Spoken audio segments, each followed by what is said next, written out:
Does a calming home environment seem constantly out of reach to you?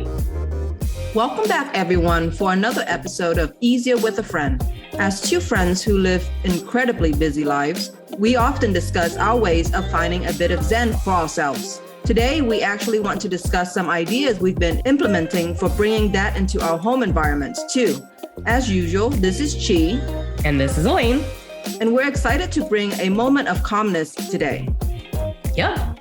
I'm actually very interested in this topic because it's something I've definitely been considering a lot recently and finding different ways to implement into my own home. So who better to hash this out with than Chi? Getting right into it. So Chi, what are some ways that you've been using to bring more calmness into your home? Yeah, and I try to kind of think about this as my routine, how I am going through my day in a way, just to make it a little bit easier to think about what it is that we're doing and how is it that we can improve those things that we're doing. So, of course, one of the first things most people do in the morning is to get up and get dressed for the day, right? And I have been trying this out, some version of this for maybe the last 7 or 8 years. And that's getting my wardrobe basically pared down.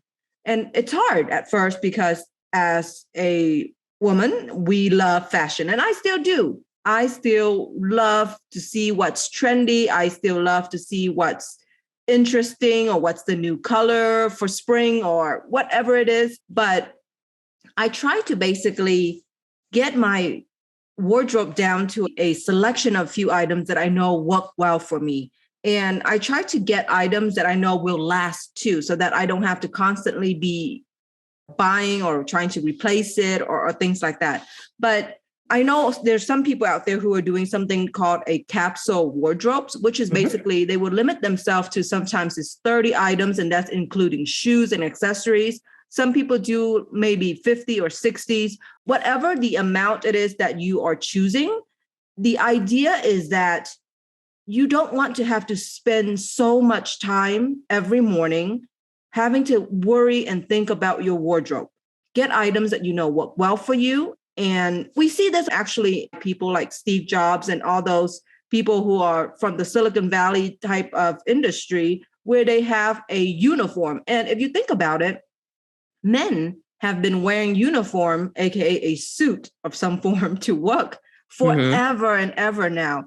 But women, we constantly have to every morning make the decision of what to wear and how to put it together. And so about 7-8 years ago, I implemented a kind of uniform for when I have to leave home to go to work. So I started developing a uniform that was basically a blouse and some dress pants, very, very easy, very simple. And the blouse I have is basically one style in slightly different color and a slightly different design. So they're not all the exact same, like gray shirt or anything like that. It doesn't have to be boring, but I chose a style that I know would work for all the environment I would be going into.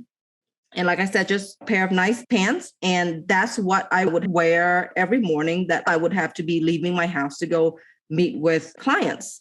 But that really worked well for me. And I realized that I spent much less time and energy worrying about what I was going to wear, and whether or not it's going to fit, look good, whatever it is. And once those items get worn out, you can then go replace them. And you know what?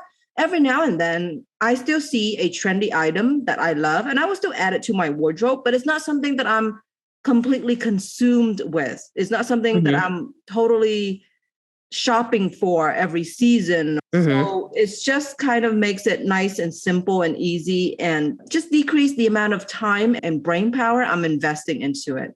What do you think about that idea, Elaine?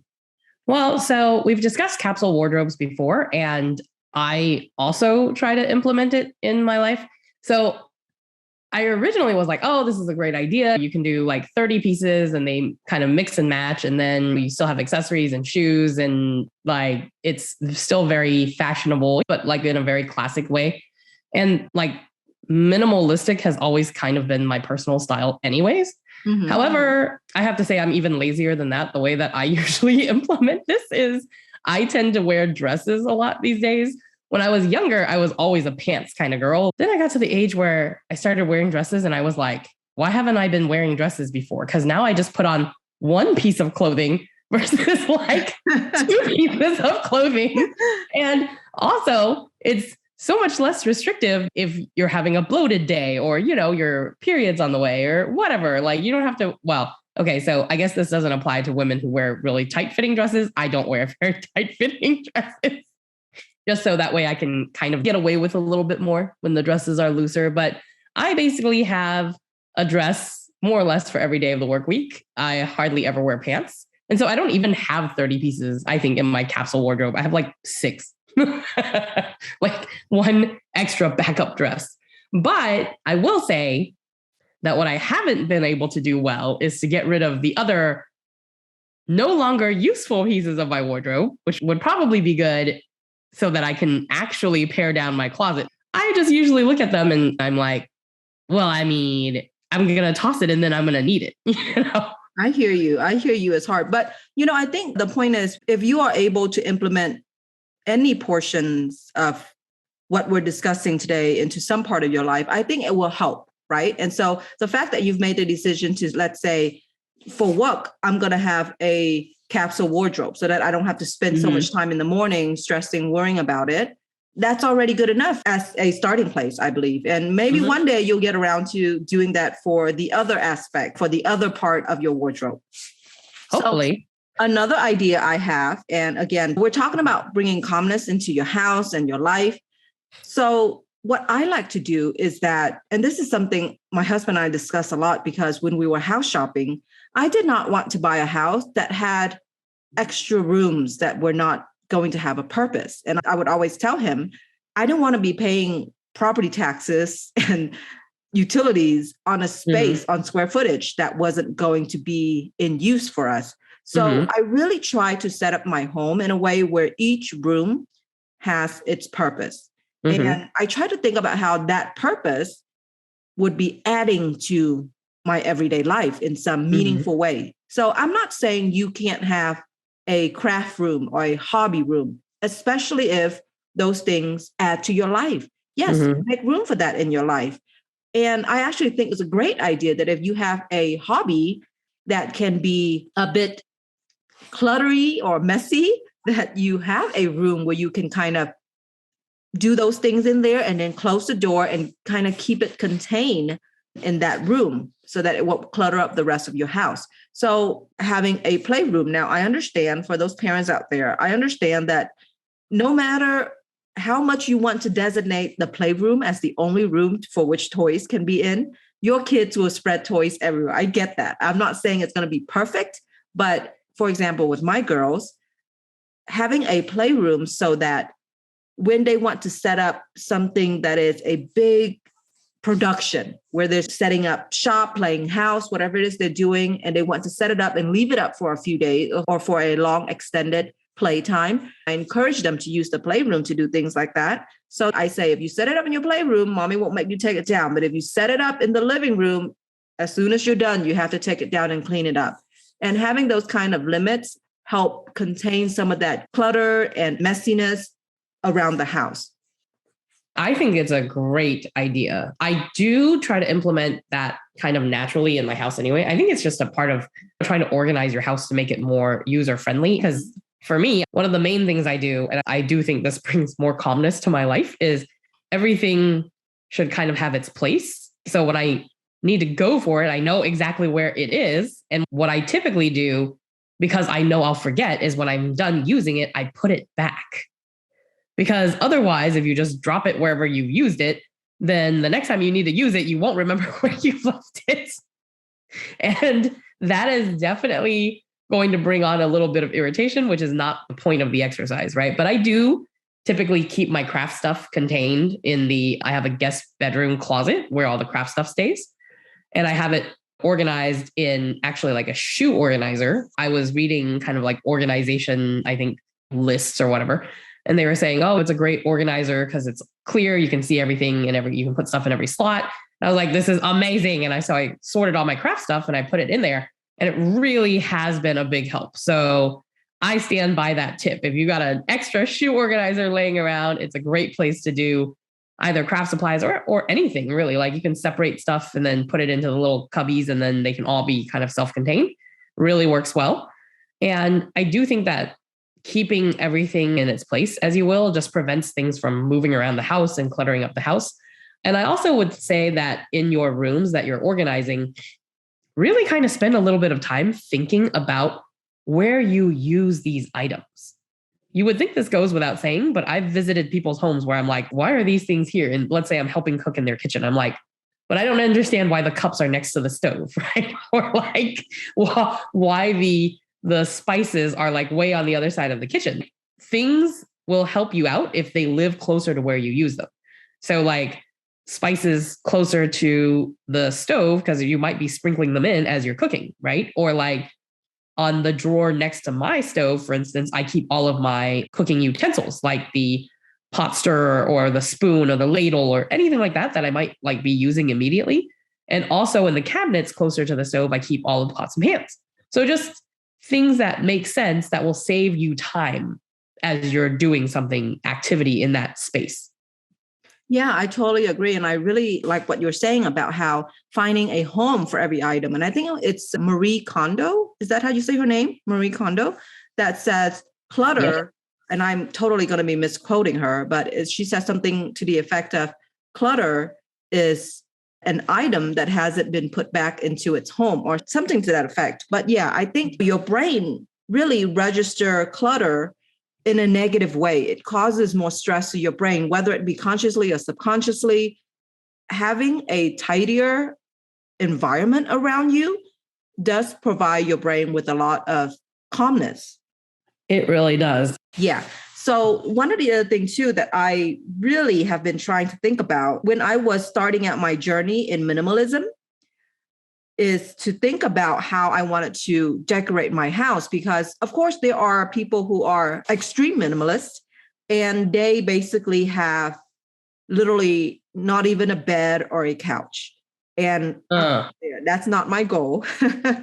Maybe one day when my kids are grown, I will try that out for a year and say everything I own is in this backpack. I don't know about that, man. Like a good bed is very important. Right? Yeah, there are people out there who go to that extreme. And again, I'm not saying that that's what I am promoting here, but I think that for me, even in terms of house decoration, I really, really thought about what I wanted to display or what I wanted to add to my house, because I wanted to serve a purpose that is more than just to look good.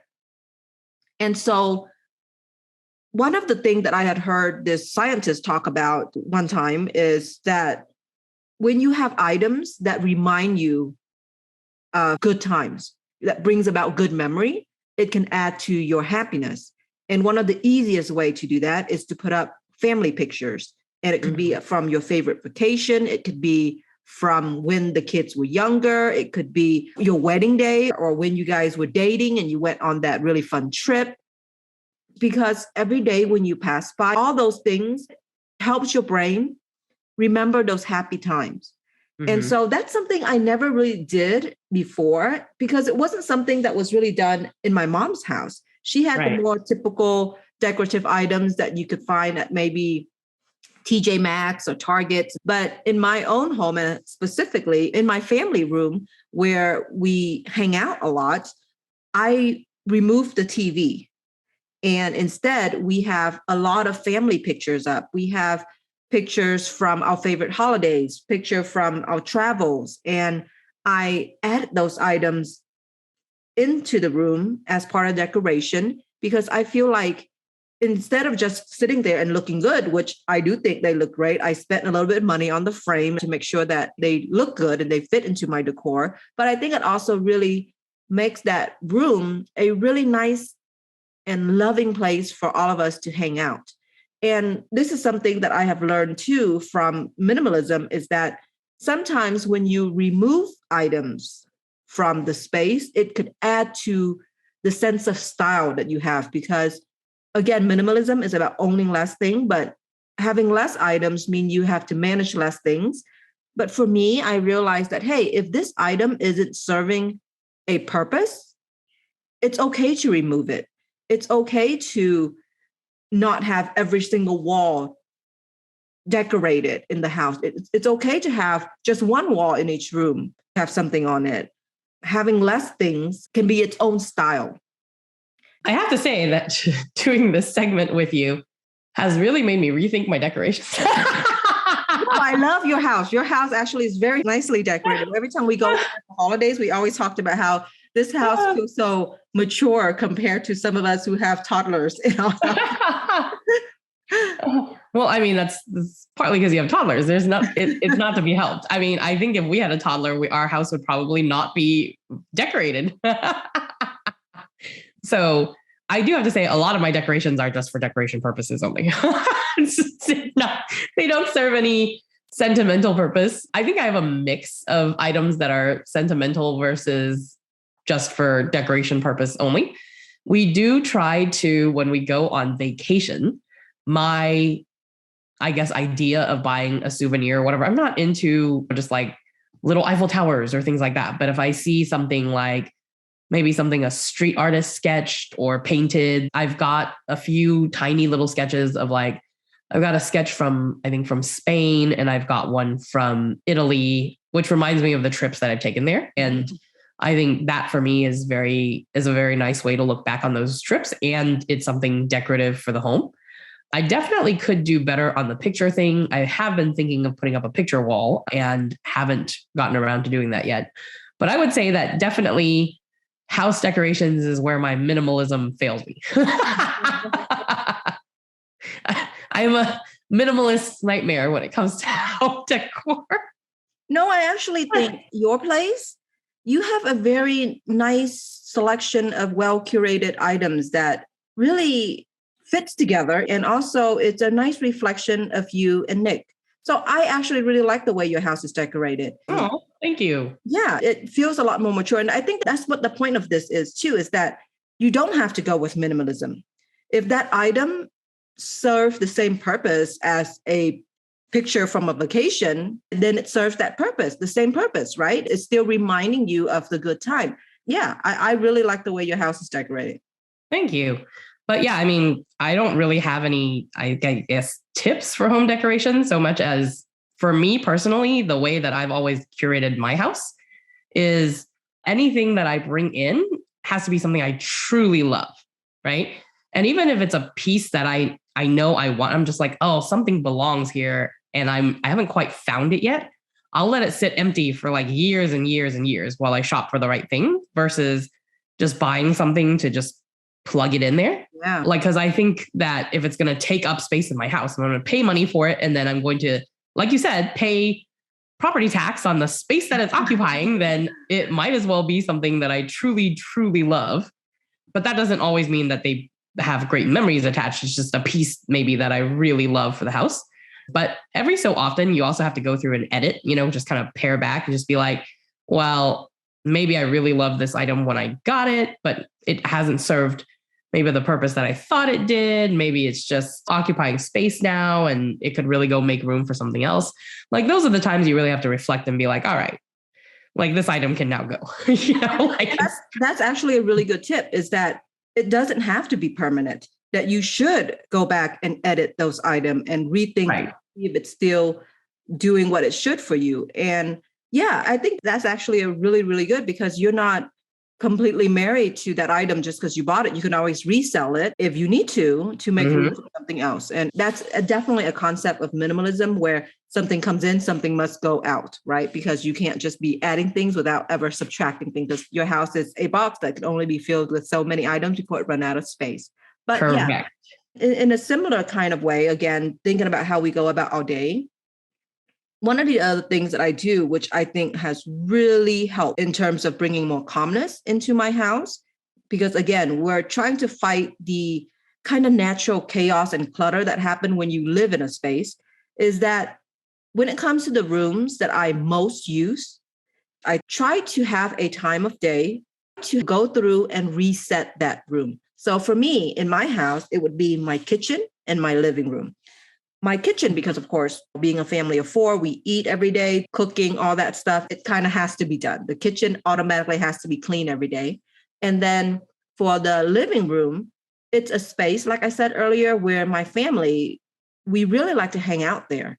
And we try to keep it really open and flexible and cozy. But because we're constantly doing different things in there, whether it being playing board games or reading books, or the girls will bring their toys in there and play too, I try to reset it every day. So that it's pretty much clear and ready and inviting for the next time we want to go in there.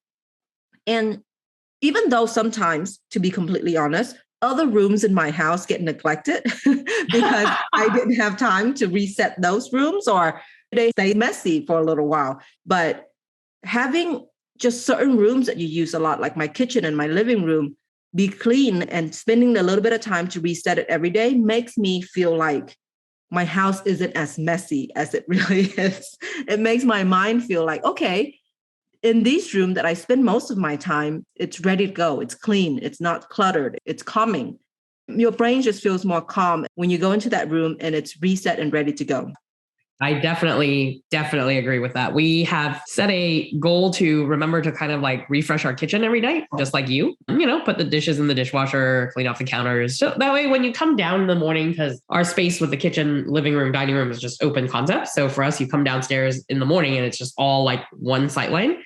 It's just nice to come down in the mornings when you're grabbing your lunch and stuff like that, where it's just all clean. And it's a much more calming experience than coming down and there's stuff all over the countertop or dishes in the sink or anything like that, because then it just makes it easier for you to kind of grab and go in the morning and you don't have to worry about dishes. So I definitely agree with that. I think that's made a huge change in terms of the way that we enjoy our kitchen and just that whole space in general, because you can see it from the living room. And in addition to that, I think I would say bedroom, taking kind of like 2 minutes, which it really takes like 2 minutes if you both do it together to make the bed in the morning.